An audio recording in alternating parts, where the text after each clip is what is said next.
کە لە پەیوەندیەکانی یەکێتی کار دەکات، پەیوەندیەکانی ئێران، پەیوەندی عەرەبیەکان، پەیوەندیەکانی دەرەوە، پەیوەندیەکانی کوردستانی. مام جەلال ئەو مەکتەبە یەکی لەو مەکتەبانە بوو کە ئەگەر ساڵێ 10 جار نەتپرسی بایە کێ و کێی تێدایە و چۆن کار دەکەن و با بەرنامەکەتان بینم دڵت ئۆقرەی نەدەکرد.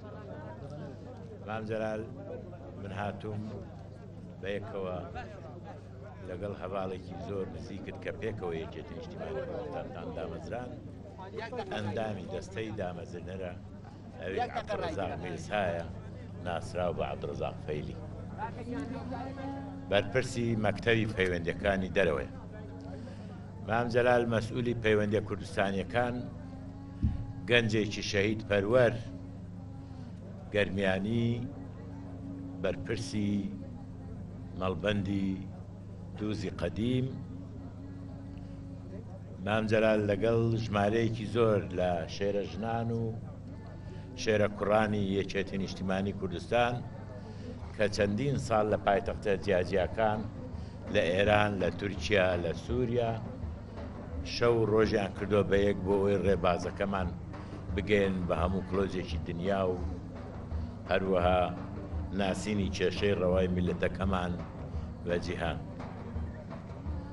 مام جەلال ئێمە ئەزانین ئەمڕۆ یەکێ لە کۆبوونەوەیەکی لەگەڵ کابینەی یەکەم برادرێکی لە حیزبێکی تر نەگەیەکێتی فەرمووی ئێمە هەمومان لە حزور بەرپرسە گەورەکانی هەرێم خۆمان بە بچووک دەدیت، تەنها مام جەلال بوو کە دەچوونە لای خۆمان زۆر گەورەتر دەدیت لەوەی کاهی. هەستێکی وای دەدایتێ مام جەلال کە تۆ دەهێنا نزیک ئاستی خۆی بۆ ئەوی گوێ لە قسەکانی ڕابگری و هەست بە کەم بوودی نەکەی. مامەجیان ئێستا کە بیستم کە دووبارە دەکردەوە بەڵێ لە دامەزراندنی حکوومەتی عێراق وتیان بە مەلیکیانوە تۆ مەلیکی عێراق و عێراقی سنوورەکەی لەسەر حەمرین کۆتایی دێ باقی کوردستانە. من سەیرم سوڕ دەبینیان دەکدەوێت مام جەلال حەزی لەوە بووە کە بەڵێ مام جەلال واقعبین بووە، مام جەلال زۆر گەورەتر بوو لەوەی کە عێراق هەیە و 444,000 کیلۆمەتر مربع هەیە. مام جەلال زۆر گەورەتر بوو لەوە، بەڵام مام جەلال هەمیشە لە ناوگۆڕیشە جەماعەتی سایکس پیکۆ لە سایکس پیکۆ خۆش نابێکە ئەو ناوچەیان تەوزیع کرد و کوردیان لەبیر کرد. مام جەلال هەر جارە زۆر بە خۆشیەوە باسی ئەوەی دەکرد دەگو هەندێک خەڵکەیە دزنی بەڵام شانی خۆی ئارداوی دەکات لەبەرەوەی دەڵێ تا پێی بڵێن دزە. ئێستا حکوومەتی تورکیا و حکوومەتی ئێران و حکوومەتی عێراق و حکوومەتی سووریا شانی خۆیان ئارداوی دەکەن وازان سایکس پیکۆ ئەوان کردویانە. بابە سایکس پیکۆ ئەوان نیان کردووە، بەڵام ئەوان وەکو یەکێک بە دیار قومار ڕاوەستی وێرەکان وەرگرتووە. بۆیە هیچ خۆیان لەو مۆزوعە کوردیش لەوانی نازانێ، بەڵام ئەوان یەکێ لە شاگردە خراپەکانی جەماعەتی سایکس پیکۆن. سایکس پیکۆ منتقەی دابەش کرد بە پێی بەرژەوەندی وڵاتانی گەورە، بەڵام ئەم شاگردانە داهێنانیان کرد لە شێوەی ئەزیێتدان و تەعزیب و بێبەشکردن و سجن و نەقل و ئیقسا و تەهمیش. مامەگیان یەکێتەکەت بێتووی پێوە دیارە، بێتووی پێوە دیارە چونکە پێشترێ ئێمە هەر شتێکی دەمان کرد ئەگەر خراپش بە دەمانگوە لێی گەڕێن مام جەلال خۆی ڕێکی دەخەن، بەڵام جەنابەت ئۆغرت کرد و ئۆغرت خێربی ئێستا هێشتا تێنەگەیشتون کە مام جەلال نایەتەوە بۆمان چاکاتەوە دەبێ خۆمان چاکەینەوە.